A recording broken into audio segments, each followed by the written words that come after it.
할렐루야. 아멘. 우리 복된 주일 주신 하나님께 감사하고요. 우리 좌우 앞뒤 계신 분 서로 축복하고 인사하겠습니다. 만나서 반갑습니다. 주께서 오늘도 은혜 주십니다. 아멘. 아멘. 할렐루야. 사도행전 19번째 시간입니다. 제목 같이 한번 읽어볼까요? 시작. 은밀한 죄의 공격을 이겨내는 교회와 성도가 되라. 아멘.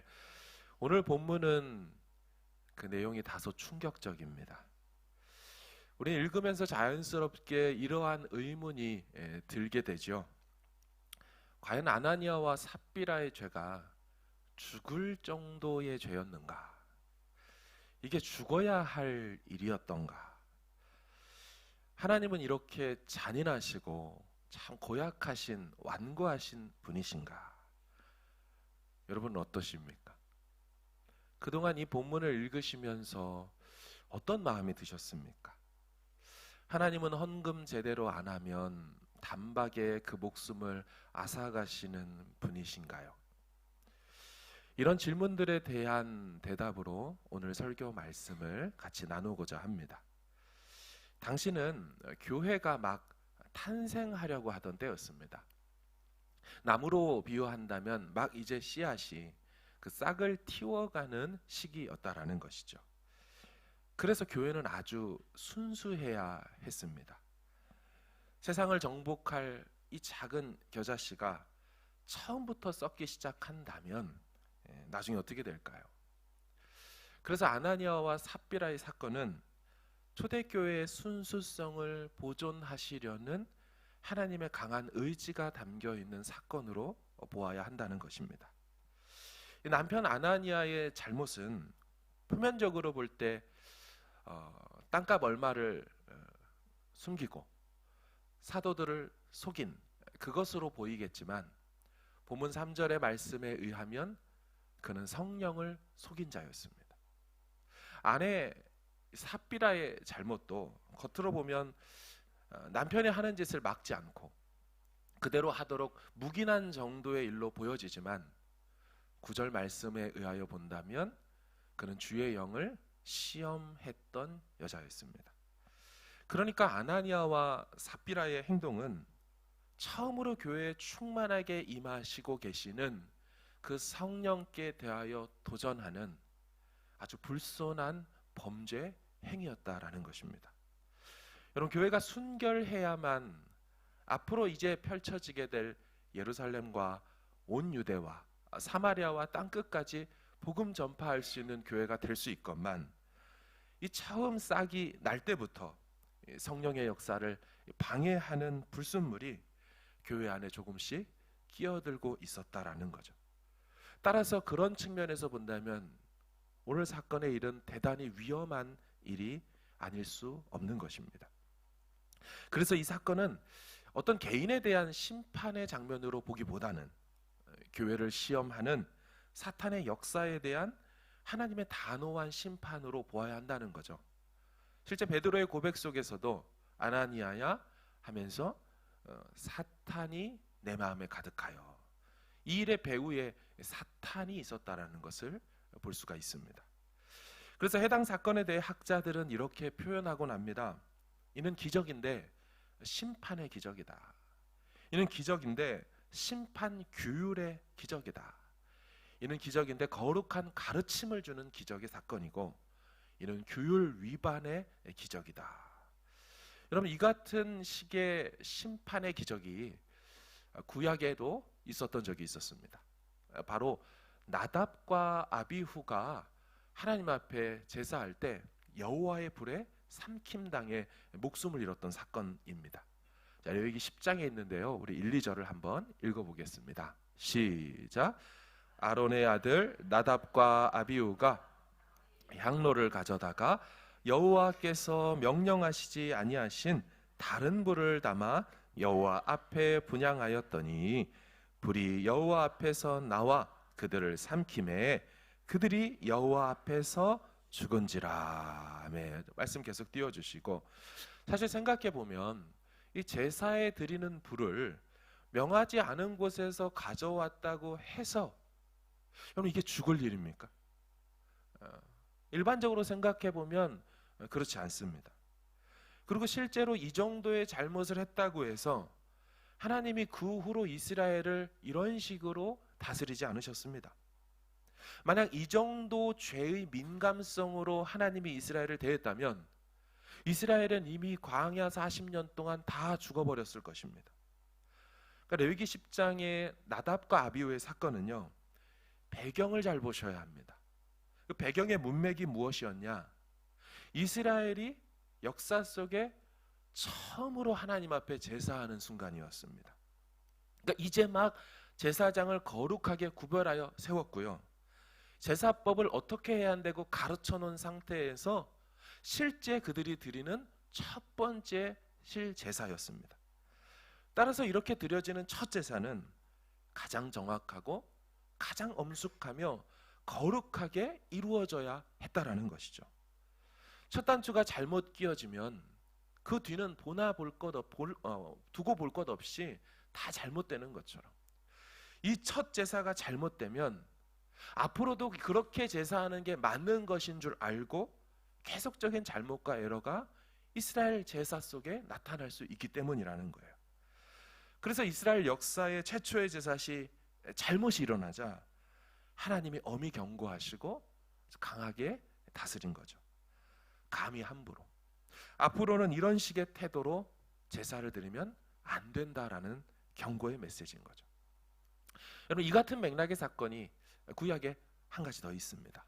바로 아간의 죽음입니다. 우리 여호수아 7장 1절을 한번 읽어보겠습니다. 시작.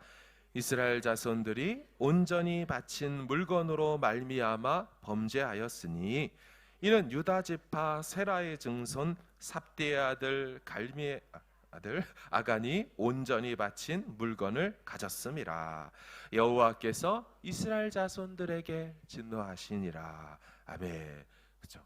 이 아간이 물건 얼마를 훔쳐 자기 장막에다가 숨겨 놓았죠. 아간의 자백을 한번 보십시오. 21절인데요. 내가 노략한 물건 중에 신할산의 아름다운 외투 한 벌, 은 200세겔, 무게가 50세겔 되는 금덩이 하나를 보고 탐내어 가졌나이다. 보소서, 이제 그 물건들을 내 장막 가운데 땅 속에 감추었는데, 자, 이 똑같은 표현이 아나니아가 땅값 얼마를 감추었다와 똑같이 나타나죠. 은은 그 밑에 있나이다 하더라. 자, 이렇게 행했던 아간의 범죄의 결과는 어떻게 되었습니까? 우리 24절부터 보여주세요.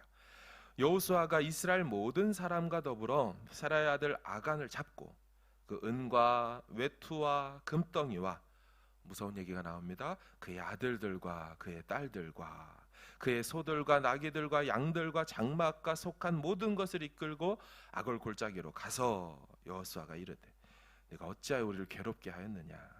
여호와께서 오늘 너를 괴롭게 하시리라 하니 온 이스라엘이 그를 돌로 치고, 그만 돌로 쳤겠습니까? 아들들과 딸들도 다 돌로 치고 물건들도 돌로 치고 다 함께 불태워 버렸어요.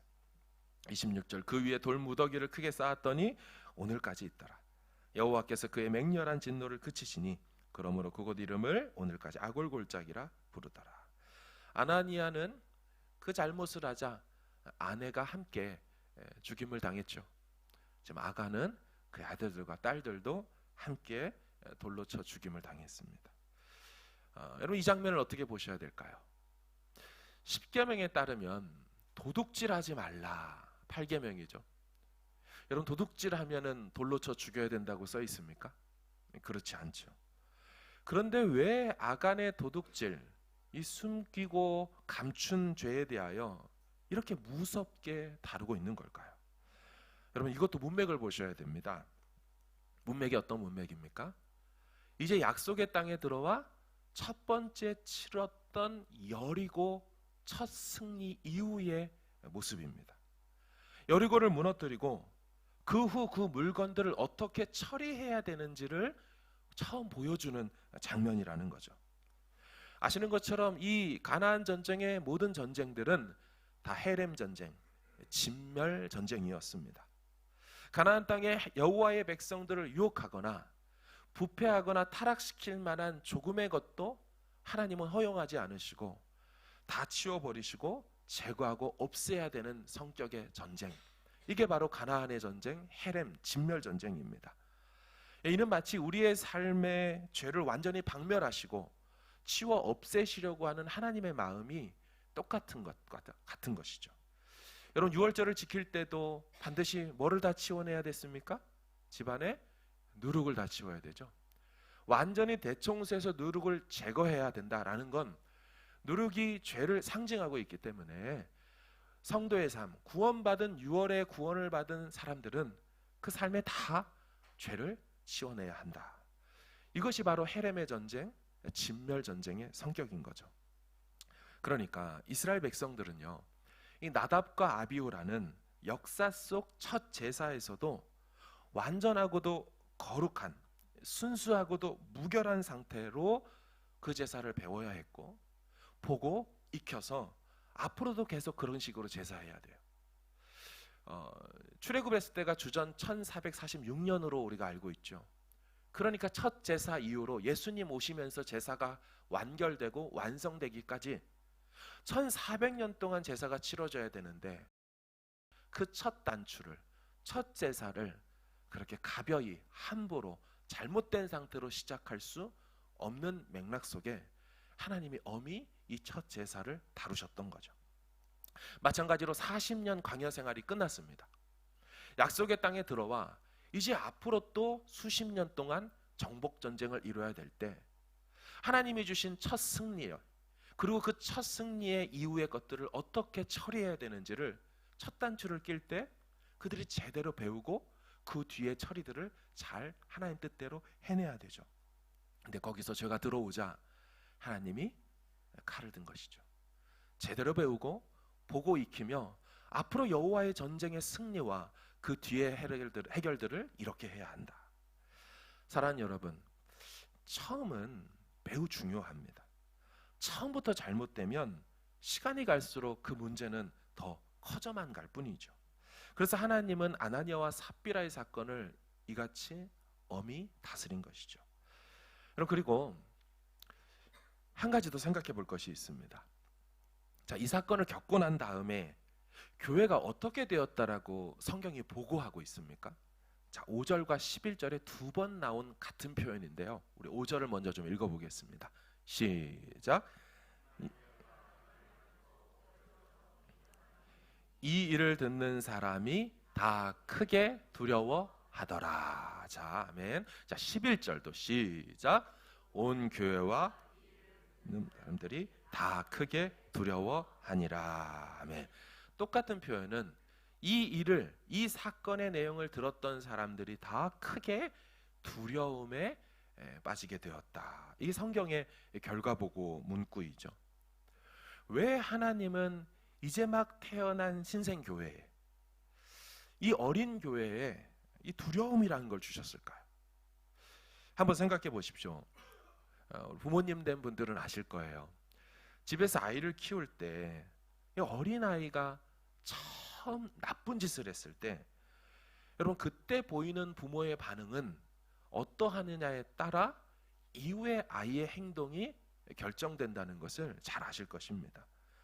부모가 어떤 태도로 그 문제를 다루고 얼마나 엄하게 두려움을 심어주느냐에 따라 그 행위에 대해서 이 아이가 앞으로 어떻게 행할지, 계속해도 되는 것으로 여겨질지, 이거 했다간 큰일 나게 되는 것인지, 이 죄에 대한 아이의 반응이 달라진다라는 것입니다. 반면에 여러분, 자녀가 다 크고 장성한 다음에는요, 다루기가 대단히 어렵습니다. 만약에 심하게 다루면 당장에 반발하고 뛰쳐나가게 되죠. 나중에는 부모 가슴에 못질할 만큼의 고통도 안겨줄 수 있게 되죠. 이미 때가 늦어버린 것입니다.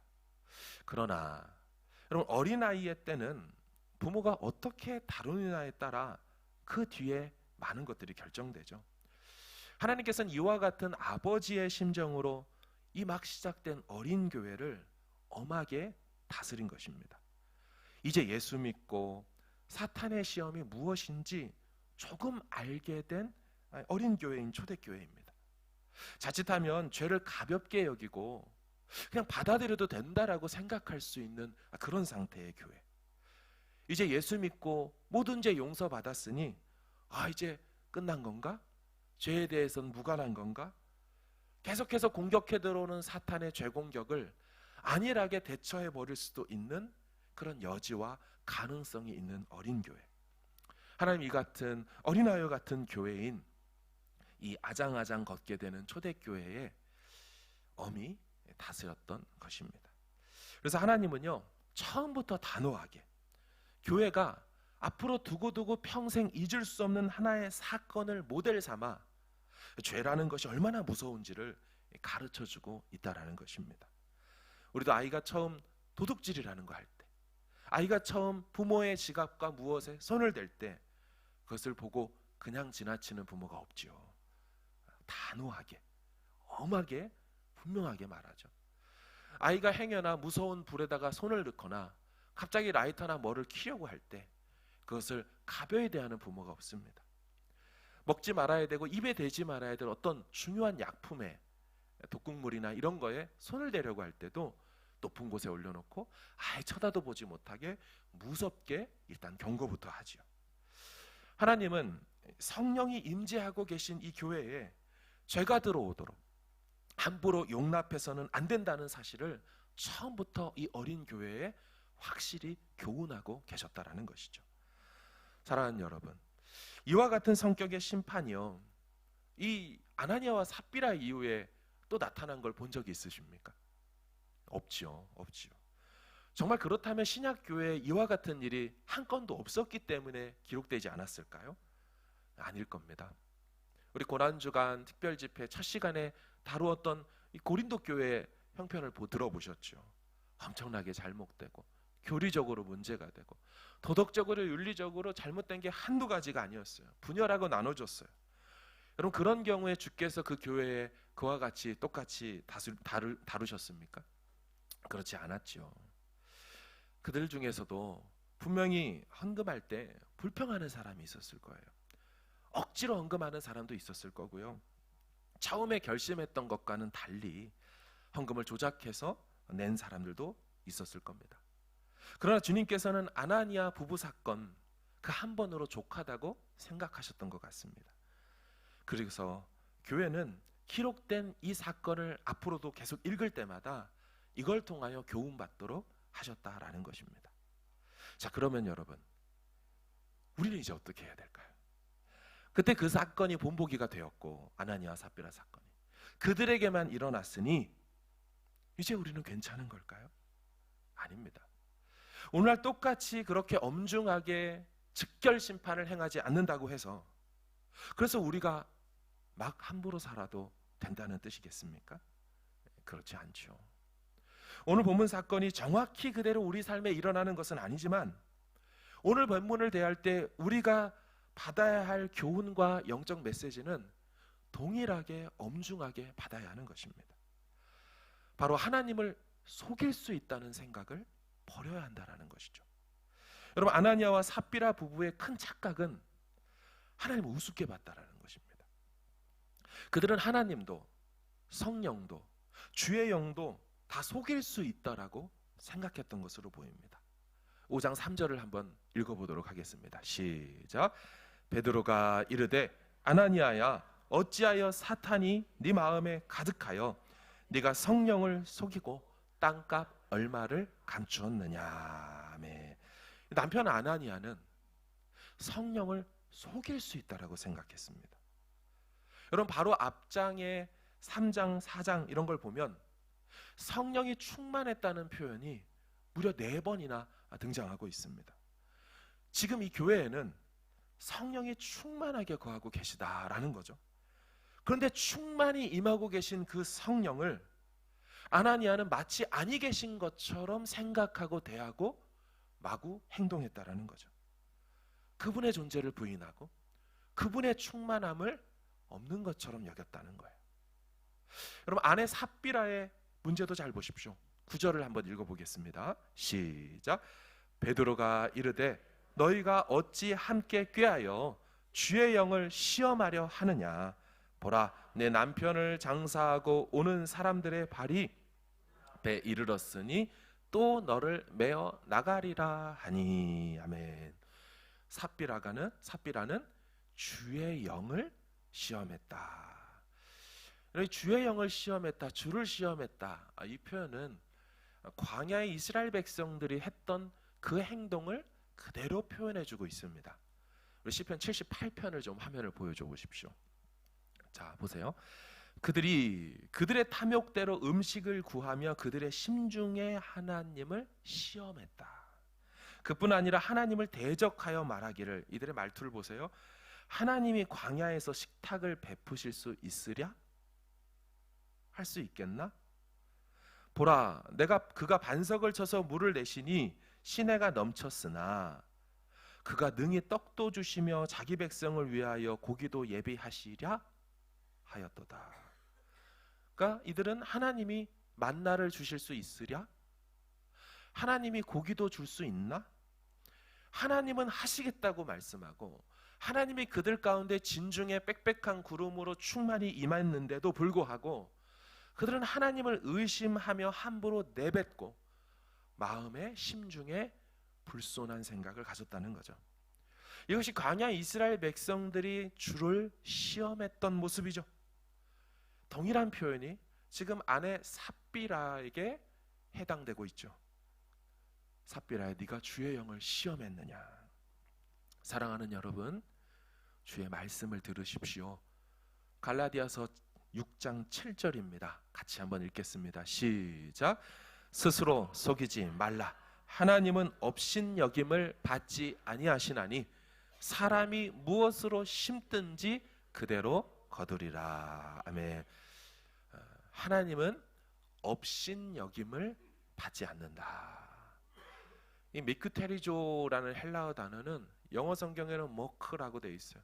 조롱하다, 우롱하다, 코웃음치다, 바보 취급하다. 하나님은 바보가 아니라는 거예요. 하나님은 눈 뜨고 코베임 당하는 그런 어리숙한 분이 아니라는 거예요. 하나님은 다 보고 계시는 분이라고 말씀하고 있어요. 사랑하는 여러분, 하나님이 지금 당장 심판하지 않으시지만 그렇다고 우리에게 결산할 날이 오지 않습니까? 아닙니다. 성경 좀 두 구절을 보겠습니다. 로마서 14장 보세요. 우리가 다 하나님의 심판대 앞에 미래형 설 것이다. 그분 앞에 서는 날이 있어요. 우리가 살아온 모든 것에 대하여 당장은 즉결 심판하지 않지만 그렇다고 해서 그분이 잊어버리거나 결산하지 않는다는 게 아니죠. 고린도후서, 이는 우리가 다 반드시 그리스도의 심판대 앞에 나타나게 될 것이다. 각각 모두가 선악간에 그 몸으로 행한 것을 따라 받으려 함이라. 하나님 앞에 서는 날이 반드시 있습니다. 사람들 앞에서 행동하는 게 아니라 하나님 앞에서 어떻게 살았는지 그분 앞에 서는 날이 와요. 사랑하는 여러분, 제가 한 주간 이 본문을 묵상하면서 참 가슴 아팠던 대목들이 있습니다. 여러분, 오늘 나오는 이 아나니아와 삽비라의 부부가 보통 정도의 신앙의 부부였습니까? 아니죠. 누가 그렇게 자기 땅 팔아서 사도들의 발 앞에 둘 정도의 이런 헌신을 할 수 있겠습니까? 아마도 이 모습을 보면 사람 중에 누구도 그들의 헌신에 대하여 의심하는 사람이 없었을 거예요. 다들 와, 대단한 부부다, 이렇게 말했을 거예요. 그런데 여러분, 사탄이 교회 중에 누구를 택하여 시험을 하기로 했습니까? 헌신도 없고 직분도 없고 대충 신앙생활하는 사람을 타겟팅했어요? 그렇지 않지요. 꽤나 열심히 있다는 부부였습니다. 그래서 더 안타깝다는 것입니다.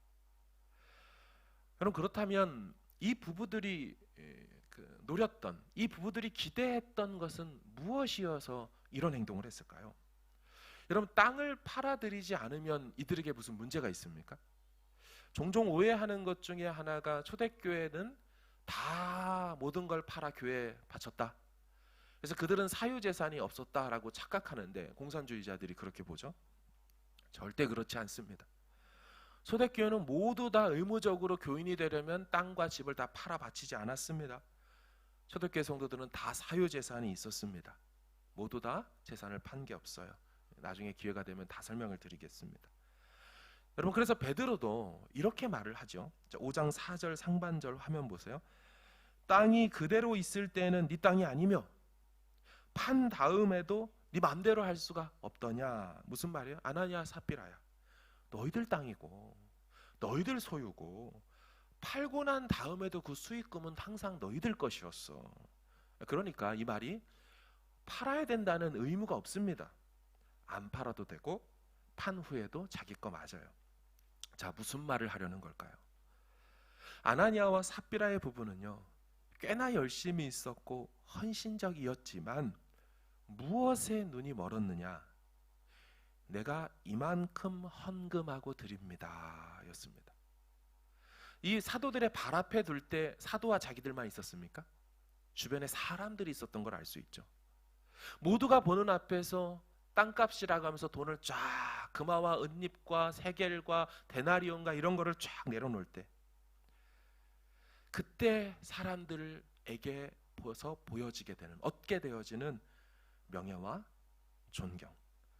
자신들도 4장의 마지막에 나왔던 바나바와 같은 그런 헌신의 사람인 것처럼 보여지길 원하는 명예욕, 존경욕, 그리고 초대교회 내에서의 지위. 학자들은 이들 부부의 영적인 문제가 바로 이것이었다.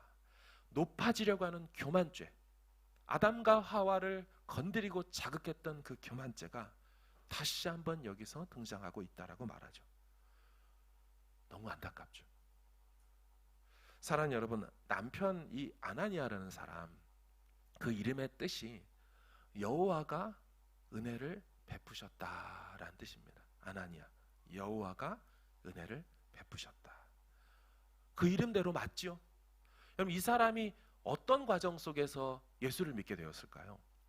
5장 첫 구절이니 그 앞장 내용 사건 속에서 일어났겠죠. 그러니까 크게 두 가지 사건일 겁니다. 성령이 강림해서 3,000명이 돌아올 때 아마도 이 사람이 그 가운데 있어서 형제들아 우리가 어찌할꼬 하며 그 베푸신 은혜 앞에 그들의 마음에 찔림받아 회개하고 눈물 흘리며 돌아왔던 그런 은혜 받았던 사람일 수 있을 겁니다. 만약 그때 사건에 돌아온 것이 아니라면 두 번째 사건, 성전 미문에 앉아있던 지체장애인을 예수 이름의 권세와 능력으로 일으켜 세운 다음, 그때 그 장면을 보고 베드로의 설교를 듣고 회심하여 돌아왔던 5,000명 중에 한 사람으로서 이 사람은 초대교회 예루살렘 교회의 성도가 되었을 것이에요. 그런데 여호와께서 은혜를 베푸셨다의 이름을 갖고 있고 실제 그의 삶에 여호와께서 베풀어 주셨던 은혜가 임했건만 그 은혜를 베푸신 하나님, 곧 성령님께 반기를 들고 감히 죄가 죄인지도 모르고 도전했다는 것이죠. 그런가 하면 두 번째 아내인 삽비라의 이름의 뜻은 아람어에서 기인한 이름으로 아름다운 사람이란 뜻을 갖고 있습니다. 아름다운 사람. 그녀가 진실했다면, 그녀가 정직했다면, 그녀가 명예와 사람들의 시선 따위를 탐하지 않았다면, 말없이 잠잠히 초대교회 내에서 섬겼다면 매우 그녀의 삶은 아름답고 아름다운 신앙생활이 되었을 것입니다. 그러나 그녀의 삶의 마지막은 우리가 아는 것처럼 그렇게 아름답지 못했습니다. 여러분, 우리 믿는 자들에게 어떤 영적인 교훈이 있는 것일까요? 하나님 앞에서 신실하고 정직하게 행해야 한다라는 것입니다. 사람들 앞에서 사람들 보라고 우리가 무언가를 섬기서는 안 되죠. 누가 본다고 해서 그렇게 행동해서도 아니 되는 것입니다. 조금 열심히 있다는 사람, 조금 뭐 한다는 사람에게 이 유혹은 훨씬 더 크게 다가올 수가 있습니다. 말씀을 마무리하면서 마지막으로 보아야 할 관점이 하나 더 있습니다. 성령 강림 후에 여러분, 사탄은 가만히 있지 않았습니다. 앞장인 3장과 4장을 보면 베드로와 요한 사도들을 감금했죠. 위협하고 경고하고 협박했습니다. 근데 그 위협과 감금이 통했다는 뜻입니까? 안 통했죠. 하나님 말씀 듣는 것과 사람 말 듣는 것 중에 어느 것이 옳은가 봐라 하며 그들이 절대 굴하지 않았고, 역시나 종교 지도자들도 감금하지 못하고 풀어줄 수밖에 없어요. 사탄이 실패했어요. 그렇다고 사탄이 가만히 있었습니까? 방법을 바꿨습니다. 오늘 본문 내용이 그거죠. 이제 외적 공격을 하지 않고 교회 내부에 슬며시 죄를 침투시키는 것입니다. 이제 외적 공격이 먹히지 않는다고 판단하자 교회 내부로 침투하여 누구도 생각하지 못했던 가장 헌신적이고 가장 멋진 그런 모습처럼 보여지는 그 안에 슬며시 그들 부부만 알고 하나님과 성령님만 아는 그 죄를 넣어줬던 것이죠. 하지만 여러분, 그 결과가 오늘 본문은 어떻게 되었다라고 말하고 있습니까? 교회는 침투한 사탄의 은밀한 죄의 유혹을 간파해내고 파악하고 완전히 진멸해내었다. 완전히 쫓아내었고 제대로 경고하고 마무리 지었다. 그 죄가 교회 내에 자리하지 못하도록 완전히 진멸했다는 거죠. 그래서 교회는 여전히 순수성을 지켜내었고 거룩한 교회로, 이전처럼 거룩한 영이 임하시는 그런 교회로 여전히 서게 되었다. 사랑하는 여러분, 교회가 승리하게 된 줄로 믿습니다. 그럼 여러분, 그 승리는 어떤 승리입니까? 무엇에 대한 승리입니까? 죄와 싸워 이긴 승리인 것이지요. 죄의 은밀한 공격에 민감하여 우리 삶에 유입되지 못하도록 차단시켜야 되는 그런 승리를 말하는 것이죠. 하지만 혹 침투해 왔다면, 오늘 말씀을 듣는 중에 하나님께서 깨닫게 하시는 게 있고 떠오르게 하시는 게 있고 부끄럽게 내면을 강하게 책망하시는 그런 것들이 있다면 가감없이 단호하게 쳐내야 하는 그런 승리를 말하고 있는 본문입니다. 사랑하는 여러분, 이 같은 승리가 우리 광명교회 모든 성도들에게 있기를 주의 이름으로 축원합니다. 거룩성을 유지하는 것입니다. 순수성을 갖는 것입니다. 참되게 사는 것입니다. 진실함으로 하나님 앞에 나아가서는 것입니다. 하나님 앞에 서는 날이 있어요. 하나님 앞에 결산할 날이 있어요. 누가 봐서, 누가 알아줘서, 누가 대단하다고 하니까 그렇게 스스로를 속이는 기만하는 위장과 위선의 헌신과 하나님 앞에서의 신앙생활이 아니라 아무도 보는 이 없는 중에 하나님 앞에서 진실하고 정직하게 신앙생활하는 것, 이게 진짜 신앙생활이고, 성령이 그걸 다 아신다면, 사람이 알아주지 못해도 주의 영이 그걸 알고 계신다면, 성부가 성자가 알고 계신다면 주님 그것으로 족합니다 하며 그분 앞에서 코람데오 신앙인으로 살아갈 수 있기를 간절히 주의 이름으로 축원합니다. 아멘.